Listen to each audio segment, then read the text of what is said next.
नमस्कार, आप देख रहे हैं गुड न्यूज टुडे और मैं हूं आपके साथ गीतिका पंत। वेलकम सुनीता। आज की शानदार खबर यही है कि एस्ट्रोनॉट सुनीता विलियम्स और उनके साथी बुच विल्मर जल्द अंतरिक्ष से घर लौटने वाले हैं, क्योंकि आज सुबह भारतीय समय के मुताबिक तड़के 4:33 पर नासा और स्पेसएक्स ने क्रू 10 मिशन लॉन्च कर दिया, जिसके तहत फॉल्कन 9 रॉकेट 4 एस्ट्रोनॉट्स को लेकर उड़ान भर चुका है।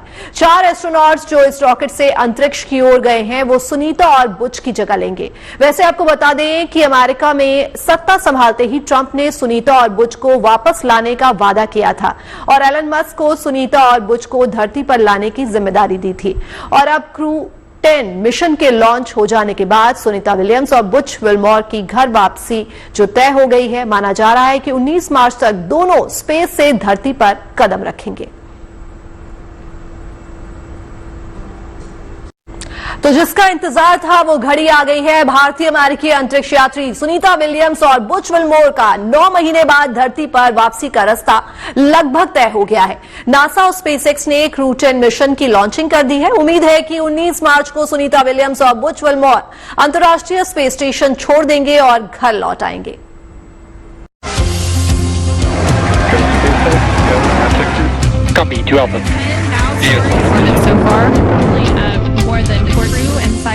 अंतर्राष्ट्रीय स्पेस स्टेशन पर पिछले 9 महीनों से फंसी भारतीय अमेरिकी अंतरिक्ष यात्री सुनीता विलियम्स की धरती पर वापसी अब तय है।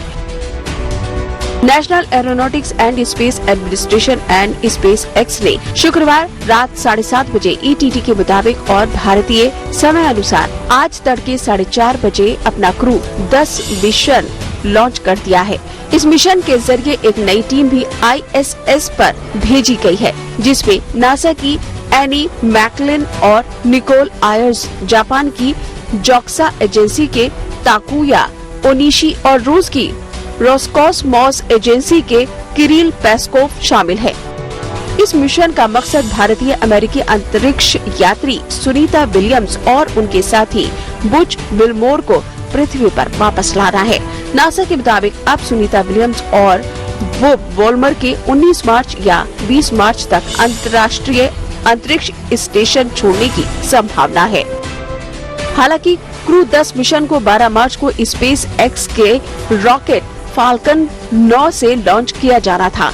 इसमें 4 अंतरिक्ष यात्री स्पेस स्टेशन के जरिए रवाना होने वाले थे, लेकिन नासा ने तकनीकी खराबी के चलते स्पेस स्टेशन के लिए नए क्रू को लेकर जा रहे मिशन क्रू 10 को टाल दिया था।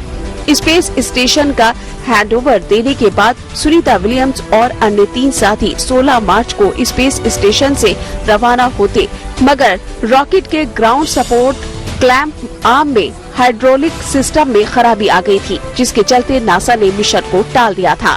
सुनीता विलियम्स और बुच विल्मर पिछले 9 महीनों से अंतरिक्ष में फंसे हुए थे। वो बोइंग के स्टारलाइनर स्पेसक्राफ्ट से केवल 8 दिनों के लिए अंतर्राष्ट्रीय अंतरिक्ष स्टेशन पहुंच गए थे, लेकिन स्टारलाइनर में आई तकनीकी खराबी के चलते वो लौट नहीं सके। वैसे स्पेस स्टेशन से अंतरिक्ष यात्री के रॉकेट में सवार होकर वापस आना एक प्रक्रिया के तहत होता है। इस प्रक्रिया के तहत पहले रॉकेट में लगे स्पेस शिप को स्पेस स्टेशन के किसी एयरलॉक से जोड़ा जाता है। एयरलॉक में डॉक होने के बाद अंदर का वातावरण बाहर नहीं जा पाता है। इसके बाद सारी सुरक्षा जांच करने के बाद स्पेसशिप के दरवाजे अंतरिक्ष यात्रियों के लिए खोल दिए जाते हैं। अंतरिक्ष यात्री अपने स्पेस सूट पहनकर स्पेसशिप के अंदर जा सकते हैं। इसके बाद डॉक स्पेसशिप को स्पेस स्टेशन से अलग कर दिया जाता है और थ्रस्टर यानी छोटे जेट इंजन के जरिए उसको कंट्रोल किया जाता है और उसकी निर्धारित ट्रेजेक्ट्री यानी रास्ते पर लाया जाता है। स्पेसशिप के धरती में वापस आने के लिए भी लंबा प्रोसेस फॉलो करना पड़ता है। इसके लिए इस स्पेसशिप को सही ट्रेजेक्ट्री पर लाते हुए धीरे धीरे धरती के वातावरण में लाया जाता है। वातावरण में एंट्री के दौरान उत्पन्न हुई गर्मी और आग से स्पेसशिप और यात्रियों को बचाने के लिए स्पेसशिप के आगे हाई क्वालिटी के हीट शील्ड्स लगे रहते हैं, जो कि अग्निशामक होते हैं और वो अंदर के उपकरणों और यात्रियों को भीषण गर्मी से बचाते हुए ठंडा रखते हैं। जब स्पेसशिप सही ऊंचाई और गति पर पहुंच जाता है तब स्पेसशिप में लगे पैराशूट्स को खोल दिया जाता है। ये पैराशूट स्पेसशिप को सॉफ्ट लैंडिंग में सहायता करते हैं। ज्यादातर यात्रियों के वापस लाए जाने वाले स्पेसशिप पानी में उतारे जाते हैं। इसके बाद उनके पास रिकवरी टीम पहुंच जाती है। रिकवरी टीम उनको मेडिकल सेंटर में लेकर जाती है, जहां उनकी स्वास्थ्य की जांच की जाती है और उनको आइसोलेटेड क्लीन रूम में रख दिया जाता है। इसके कुछ हफ्ते के बाद तक उनको वापस धरती के गुरुत्वाकर्षण का आदी बनाया जाता है और फिर रिलीज किया जाता है।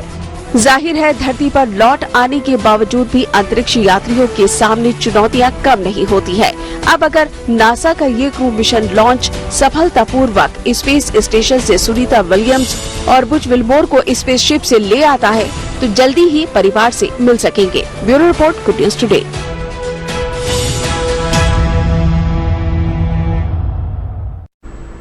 भारतीय मूल की अमेरिकी अंतरिक्ष यात्री सुनीता विलियम्स अब धरती पर लौटने के लिए तैयार हैं। इस दौरान उन्होंने अंतरिक्ष में रहने का खास रिकॉर्ड बनाया है। सुनीता विलियम्स सबसे ज्यादा समय तक स्पेस वॉक करने वाली पहली महिला अंतरिक्ष यात्री हैं। उन्होंने 62 घंटे 9 मिनट तक स्पेस वॉक किया, जो किसी भी महिला अंतरिक्ष यात्री के लिए सबसे ज्यादा है। 16 जनवरी को उन्होंने करीब 6 घंटे स्पेस वॉक किया। फिर 30 जनवरी को उन्होंने 5 घंटे 26 मिनट स्पेस वॉक किया। इससे पहले अपने एक मिशन में उन्होंने अंतरिक्ष में मैराथन भी पूरी की थी। सुनीता विलियम्स ने स्पेस में वक्त गुजारने के दौरान कुछ अहम एक्सपेरिमेंट्स भी किए हैं। वो 900 घंटे से ज्यादा समय से रिसर्च में लगी रही। इस दौरान वे 150 से ज्यादा वैज्ञानिक प्रयोगों में शामिल रही। अब तक उन्होंने 3 अंतरिक्ष मिशन में 600 से ज्यादा दिन बिताए हैं। अपने इस मिशन के दौरान उन्होंने बोइंग स्टारलाइनर को उड़ाने का भी काम किया, जिसे बनाने में उन्होंने खुद मदद की थी। उन्होंने बोइंग स्टारलाइनर अंतरिक्ष यान की पहली मानव उड़ान की टेस्ट फ्लाइट का इतिहास रचा। बोइंग स्टारलाइनर से अंतरिक्ष में जाने वाली पहली महिला बनी सुनीता विलियम्स। पृथ्वी पर वापस लौटने पर सुनीता विलियम्स 4 अलग अलग अंतरिक्ष capsule, space shuttle, Soyuz, Boeing Starliner और स्पेस एक्स क्रू ड्रैगन उड़ाकर एक और रिकॉर्ड बनाएंगे। सुनीता